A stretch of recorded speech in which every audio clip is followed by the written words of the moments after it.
Hey everybody, welcome to Wednesday's at-home workout presented to you by Progression Fitness. Coach Nick here to take you through the day. Let's get after it. Here's what we have going on first today, folks. It's our Grease the Groove practice. Again, that's where I ask you to do 10 sets of anything throughout the day, right? Just some kind of exercise. So if you did nothing else today, at least you did these 10 sets.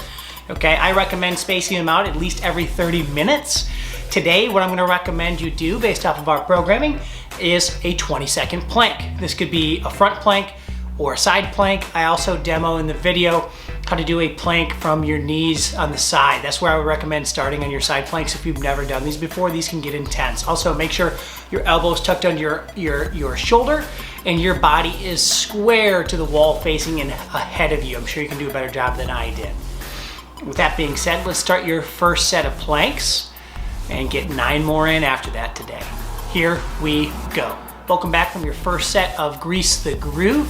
We're gonna go right into our warm-up today. I'm gonna send you out for 7 to 12 minutes of cardio.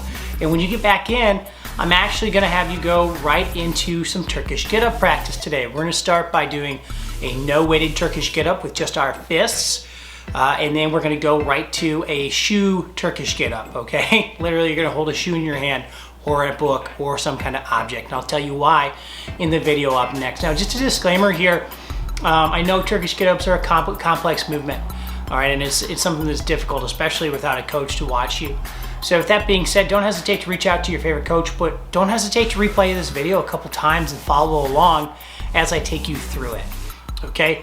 You can never take enough time or do enough of the remedial movements that I provide here in this video to get it right. It's okay if you don't end up doing the full Turkish get-up. Let's go ahead, let's get into the warm-up, and then you're gonna go right into the strength portion from there as well. We'll see you there. Hey everybody, today is a part of our warm-up. This is gonna tie right into our strength portion. We had this last week as well. Today we're gonna do some Turkish get-up practice. In your warm-up today, I'm gonna have you do 5 on the left, 5 on the right, Turkish shoe get-ups, okay? You actually don't have to use anything at all, but if you use your shoe, one, you can hold on to it, or two, you can make it more difficult by just trying to balance the shoe on the palm of your hand as we go through this Turkish get-up movement. The first rep on the left and the right, just do it with a fist and empty hand like we did last week. After that, do the following. Okay, a couple reminders here. First things first, the same knee, the same arm should be up right now, so I'm going to just hold my shoe to begin with. All right, first thing you're going to do is you're going to sit up or roll across. Now you use this bottom leg to push across to your elbow, right? And I'm going to get up and actually sit up onto my elbow like so. So sit up onto my elbow. Fantastic. I'm still looking up at my shoe. From here, I'm going to sit up a little more, pressing onto my hand. From here, I'm going to glute bridge. So squeeze my glutes, drive my hips up as high as I can. Now I'm going to bring my front foot under. So it's touching, my big toe is touching the back of my heel. And notice my arms are in a straight line.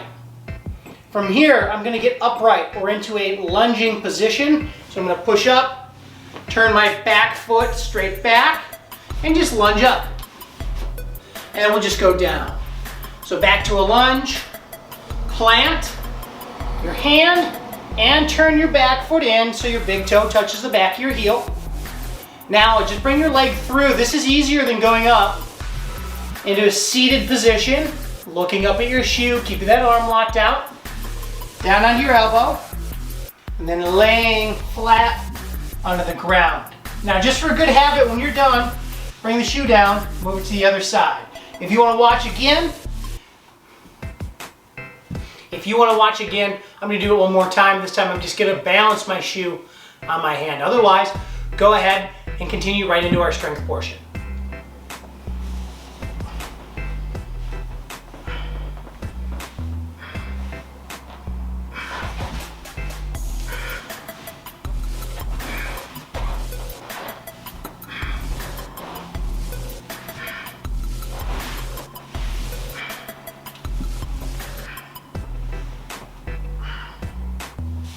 All right, friends, welcome back from the warm-up. So we just got done doing some Turkish get-up practice, some cardio. Now let's go ahead let's get into our strength portion. So this is very similar. This is actually what we did last week as well. We should be a little more familiar with it. Okay, you're gonna do 3 on the left, 3 on the right, kettlebell arm bar. Then you're gonna do 3 on the left, 3 on the right, sit up plus bridge. Then you're gonna do an AMRAP with the remaining time. So we're gonna set a 20-minute timer when we begin. And you're just gonna go through this, okay? And by the end of that AMRAP, hopefully you can accumulate at least 7 Turkish get-ups to the left, 7 on the right. Remember, you can use just about any object to do a Turkish get-up with. It does not have to be a kettlebell. Kettlebells are really ideal for Turkish get-ups, but you can do this with a slam ball, a dumbbell, a plate. Just make sure it's careful. If you can't comfortably grip the object you're doing a Turkish get-up with, really take safety into account and slow things down. Make sure you can, at least from a strength standpoint, you're comfortable with the weight that you're lifting, okay? Again, the arm bar or the sit-up plus bridge might be a better movement for you today, and if that is the case, go ahead and just do an AMRAP with one of those 2 movements. Here we go, check it out. First up, we're just gonna kettlebell arm bar. We're gonna do this 3 on the left, 3 on the right. I'm going to face away from you to begin. I'm gonna start in the fetal position and just roll this kettlebell up. That's really important to starting any of these movements today. Notice today on the kettlebell arm bar, I'm doing the following, okay? First things first, again, I feel a position up, I roll that kettlebell up, hugging it to my chest. Then I press it with both hands. 1, because the kettlebell I have is heavy and it's difficult for me to press with just one hand. 2, for safety. Then my first goal is the following, okay? So I'm just trying to get my knees stacked up or my body turned over just a little bit, okay? From there, I'm resting my head on my bicep, just laying on it, looking out of the corner of my eye, up at my kettlebell at all times, right? So from there, if you feel comfortable, you can hold that position.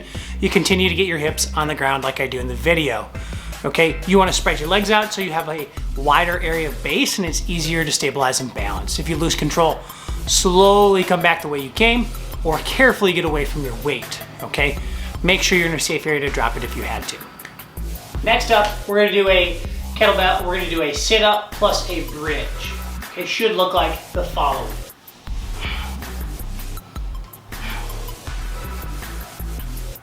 Sit up more, so I'm onto my hand, and now hip bridge.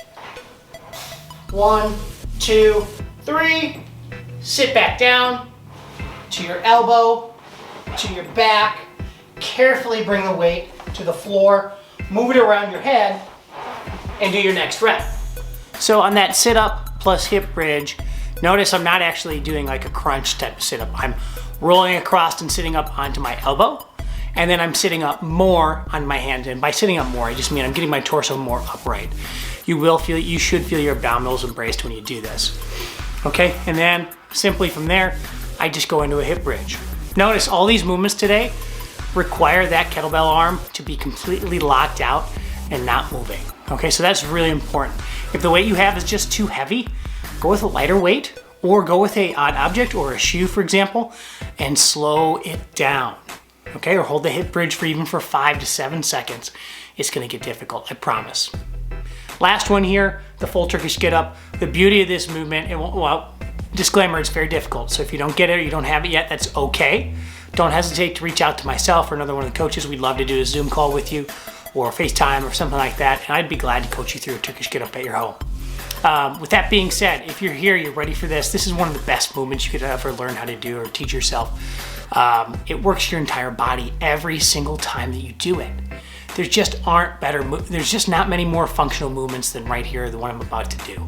Okay, go ahead, check out the Turkish get up. Once you're ready to go, continue with your 20-minute clock today for the strength portion and finish it up. Your goal, trying to get 7 of these on the left, 7 on the right, at least. That's a minimum. If you get beyond that, fantastic.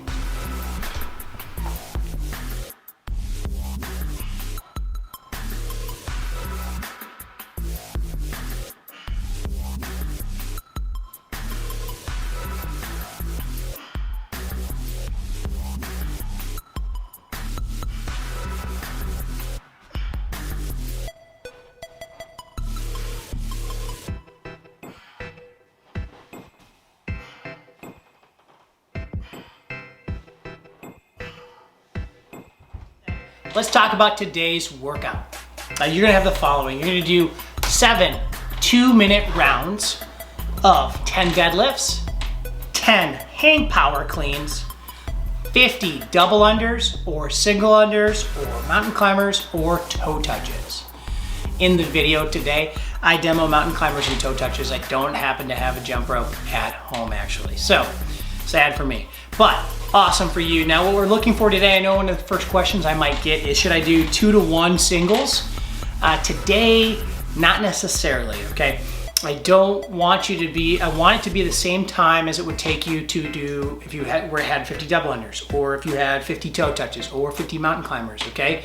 I want it all to be about a similar time length. You want to have a little bit of rest each round, okay? If it's taking you the entire 2 minutes to get through one of these rounds, you're going, you need to make an adjustment. That could be cutting reps on your jump ropes. That could be going from doubles to a combination of singles and doubles, or just single unders today if the double unders aren't working. You want to keep your intensity up. You don't want to turn this into a 14-minute AMRAP. Again, it's 7 rounds. What's the difference between this and rounds? Well, because you're going to have a little bit of rest built in every time, you're going to actually be able to recover and push your intensity more each time. So let's go ahead and get into set your clock up for the workout. If you need to rewatch the demos at the beginning, go for it, and let's get started. Thank you so much for joining us on this wonderful Wednesday for another Progression at Home workout. Can't thank you enough for being here, friends. Hope to see you soon.